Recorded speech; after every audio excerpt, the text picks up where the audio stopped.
अरे वा, छत्रपती शिवाजी महाराजांची तलवार. I am grateful PM saheb, but I don't want. Why not? आमची लायकी नाही शिवाजी महाराजांची तलवार वापस न्यायची. आमच्याकडे गंजून जाईल ती.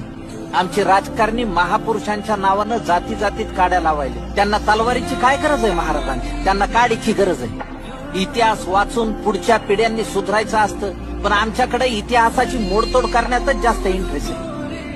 आमच्या महाराजांनी 18 पगड जाती जमातीचे मावळे एकत्र घेऊन स्वराज्य उभं केलंय. पण आजकाल आमची राजकारणी छत्रपती शिवाजी महाराजांचा वापर स्वतःच्या सोयीनुसार करून तुंबड्या भरायला. छत्रपती शिवाजी महाराजांचे गड किल्ले नीट सुधरून आणि त्यांचा मोठेपणा समजून घेण्याची लायकी जरी आमच्यात आली ना, तरी आम्ही महाराजांची तलवार सन्मानाने परत नेऊ. मला खात्री आहे तुम्हालाही ती पेलवत नसेल. I understand. As you wish. Jai Maharashtra.